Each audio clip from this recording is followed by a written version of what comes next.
Hey y'all, it's me, Tiffany, and welcome back to my channel. If you saw my Fallout video, yeah, same day. Whatever. I just wanted to record two on one day. So, if this is the first time you've been to my channel, I've been doing this book series thing where I've been reading classics by decade. I'm not reading like the same type of genre or even from the same country for the most part. I'm just picking 4 books I like from that decade and talking about it. I'm not comparing, contrasting, or doing a lot of that literature English stuff. I'm just talking about hopefully books I enjoyed or disliked. And here we go. So I did this one a little different. I recorded my cats picking the order I was going to read. So yeah, the title might be misleading. But normally I talk about these as the order they're like published.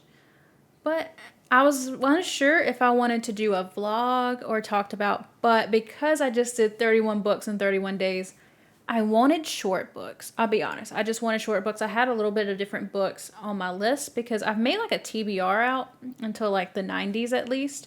And I do change them around, just like a rough idea. And I got rid of like 3 of those for shorter books because 31 books in 31 days was a lot. And I was like marathoning these out as well. And yeah, so I feel like they're too short for vlogs. I thought maybe I could record the review the day I read them.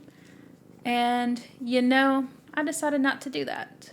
Okay, so this is me after I recorded the intro and after I had the cats pick out the book. So I do have a copy of one of the volumes of Sailor Moon. Instead of the Diary of Anne Frank, that's what the 4th book is supposed to be, the Diary of Anne Frank. I did not get a physical copy of that book. I tried to from my library, and just with everything with, the illness going around and they're having weird hours, they gave me the wrong book twice.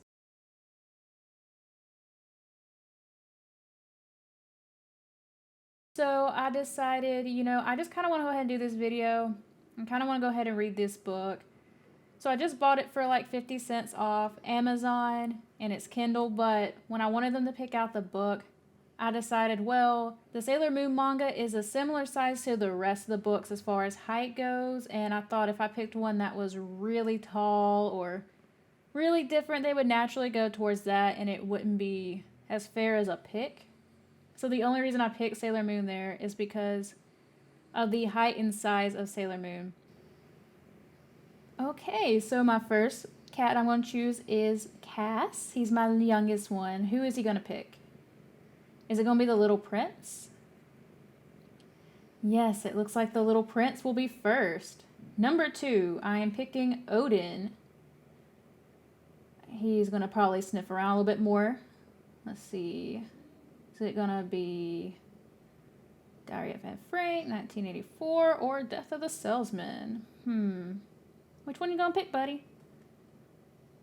Okay, I'm gonna count that as a pick for Death of a Salesman. Alright, my third and last cat, Aries. He's my biggest. Which of the 2 are you gonna pick, Aries?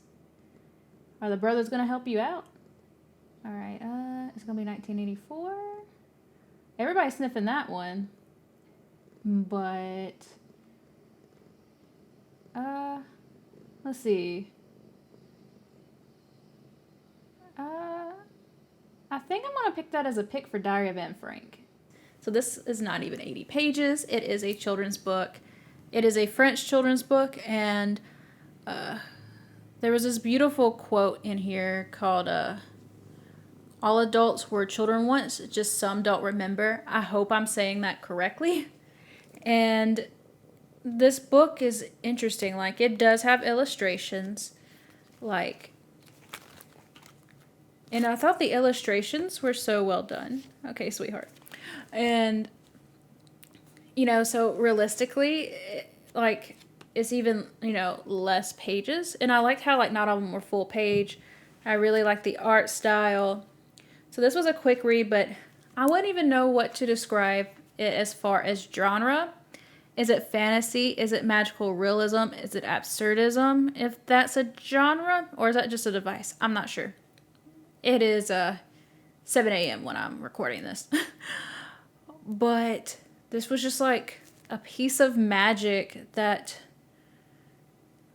I feel like a child wrote this who knows how to write in proper English. As weird as that may sound. Like there's just so much magic and... You struggling there, babe?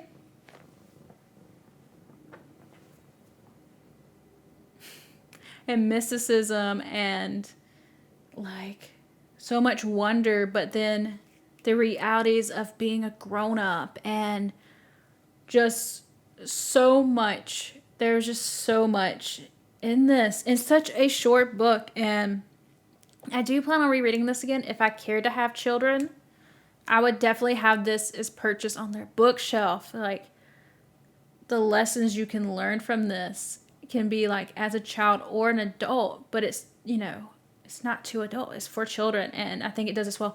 And the best thing about this, through the 1900 video, the 1910, 1920, 1930, like I think every children's book I read has something problematic in it. And yeah, that happens in classics, I understand that. But you know, some of them like Dr. Dolittle were just like in your face with the racism. And I could not find a single thing problematic in this. And this, you know, so far through this journey, which is not about the book itself, this is actually wholesome. There's nothing really problematic about it. And it's like finally a children's classic that is not problematic and not racist in some sort. Yes.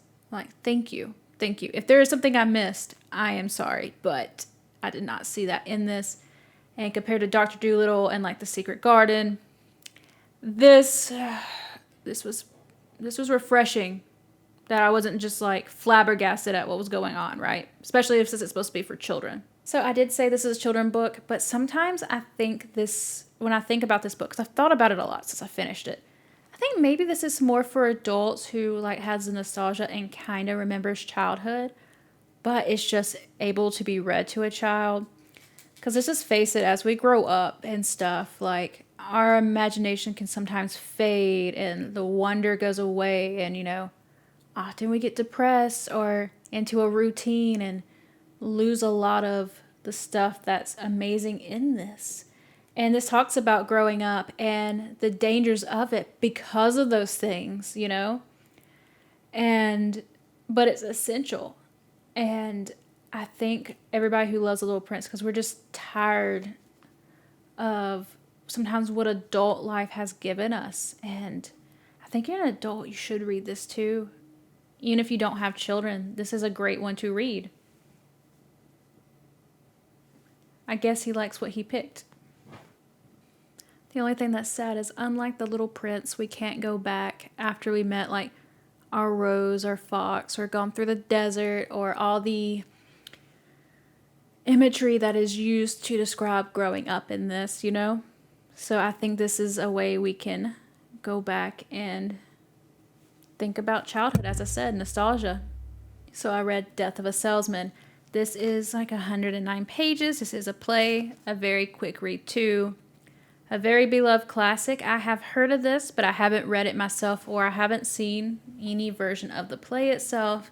But I knew of its existence, and I can definitely see why this is a classic. This is a depressing read, and you know, it talks about how dreams are dangerous, or caring too much what people think is also dangerous. And getting old and depressed is a thing too, you know. And our character has been traveling around for work for 40-something years. He's getting tired of traveling all the time, so he talks to his wife and kind of just wants a home base, right? Like, he's getting older, so instead of driving like all over New England or all over the country, like, hey, can I just work in the office job? And so this gets him fired. He asks about his son, Biff, and Biff wants a loan to start a business. And Willie is excited for him, thinks he can conquer the world. He has a lot of potential, but he gets mad every time he thinks his son's potential is not being met, and that's caused issues within their relationship. Besides the fact that Biff has caught Willie cheating on his mom. That's caused issues as well. And Willie's all about you got to be well liked. He thinks he's vital. He thinks he's important. But it kind of just shows, the company's like, oh, you're not going to give us what we need anymore. Goodbye. And a lot of companies are like that, especially here in America. But that is still very relevant to today, even though this was written like a while back. Some things in literature, they're timeless, right? Corporations not giving a crap about you. I think what makes this play interesting is he does work hard. And that's like the American dream, right? Work hard, have a great wife, which his wife acts like how society expects the wife to act, have a son, but your life still isn't that American dream that you wish for.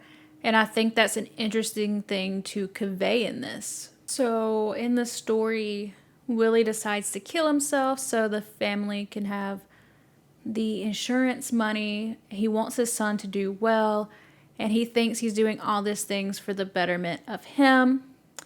But in honesty, he dies a forgotten man, and all of his work is basically nothing. And I think this play does a great job of describing just how worn out we can be by society and its pressures and working and feel like it's all for naught, And I think this is an incredible play. It is a depressing play. A very depressing play. A very realistic play. And honestly, I think it could be talked about then and now. So yeah, if you want some thinking about society and stuff, definitely pick up this classic, or watch the play. I don't know any good versions of the play or if there's a movie because I hadn't looked into it. But yeah, find a way to consume this. I definitely recommend it. Okay, so the next one is Diary of Anne Frank. I have read this before, and like the last video, I mentioned I normally try to do books I haven't read before, but with this one I haven't read since I was like 13 or 14, and I just kind of want to revisit it. That had nothing to do with school or nothing, like I didn't read this for school, but I did think it was heartbreaking at the time, especially when we know what happens to Anne Frank, right? Because it's just about a journal. Like, it starts off before she hides up in the annex and during her time in the annex. There's some controversy about it now that Otto's dead, like her father, who's the one who published that. There are some pages that were taken out that are now available online to read. The version of the ebook I read did not have this in there because I tried to get it from the library, but I had some issues with that. So you can get it on Amazon, Kindle. I think I got it for 20 cents in American money. And it was heartbreaking before, but she talks very maturely, which obviously isn't surprised. Like, trauma and all this stuff can cause, a teenager or a child, frankly, to mature. But then some of the things she talks about does sound like a teenager, does sound like a child, and that almost hurt me. I think that hurt me worse, seeing the little things that would just be like a teenager talking or a girl talking, and realize how quick her life was cut short. In the last couple of years of her life, she just stuck in a attic type thing with her family and people. And my heart feels like she talks about her first kiss and like her only kiss, or earlier in this journal, she wants to start menstruating so she could feel like a grown woman. And it's just like, or she's talking about this or that. And you're just like, it's just tragic how quick her life ended and how little she experienced. And they had to live their life quiet and scared all the time. And you find out how close she died to the concentration camp she was in to being liberated. That it was just a few days before. And it's just your heart just crumbles, And I think what makes, I'm not going to sit there and say literary this or literary that, because this was a journal written by a teenager going through some tough shit, And I feel like it's hard to really give it criticism one way or the other.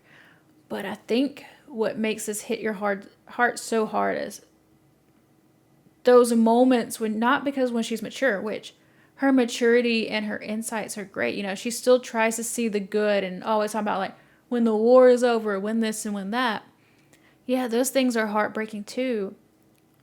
But those moments of the 13-year-old or the young teenager or the girl, depending on what year the journal entry in, just coming out and you just see the mindset of that, especially like when you have been that age, or especially like if you've been a girl and you know like those same thoughts, like it just you know.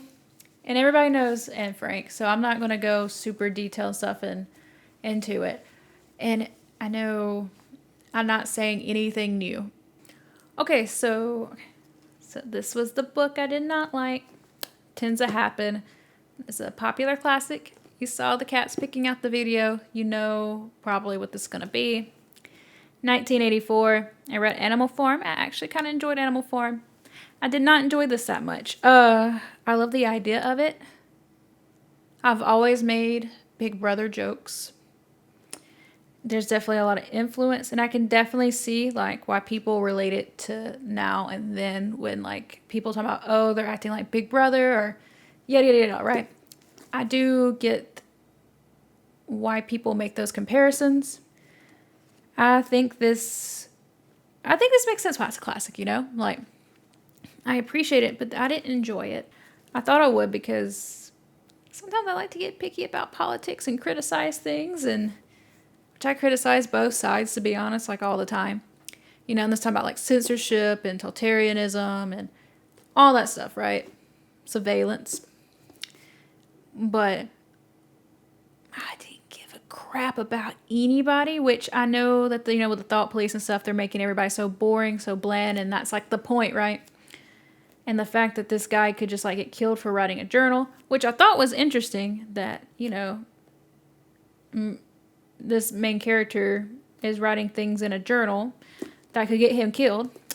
When I also read, you know, when you think of another book reading is Anne Frank, even though they're completely different things. One's writing about her experience, and this was just like, you can get killed for writing, which in reality, if she wasn't a Jew criticizing Nazis, that would have gotten her killed too. But that's not the point. I don't know why I'm going on that rant. And I know everybody's supposed to be like boring and bland, and, you know, people turn on their own family members and all the propaganda, and, you know, language changes all the time. Because, like, if you can't even talk about these things, then how can there be rules on these things? And you push things out of society, and people watching through technology and all of that. And it just sounded like it'd be right up my alley. I've been wanting to read this for a while, and for some reason I just hadn't gotten around to it. And it's just like, I looked it up.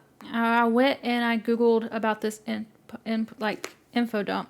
It took about 13% of the book. For one info dump. Like, I think this should have been an essay. This reads more like an essay. I think this should be considered an essay. I've seen, like, after I read this and, like, wrote down my thoughts, I've seen that as an argument too. But yeah, this should have been more of an essay. I think it is an essay. And just trying to put in a narrative format. And it felt like a chore to finish. I really considered DNFing this. I really, really did. But I powered through it, and I'm not sure how I did. Okay, guys, that is it. Next is the 1950s. I'm excited for the books I plan on reading for that. I'm going to do that video more like normal. Just sit down, read them through, you know, instead of doing some kind of challenge or reading them back to back. They're still going to be relatively, like, close together, though. As always, tell me what books in the 1940s or 1950s you really liked. If you hated any of the books I talked about or loved them, let me know in the comment section below. Or if there's anything like the 60s, 70s, or 80s I should read, let me know so I can maybe do them in the future video. I'm always looking for recommendations. And guys, that is it. Bye.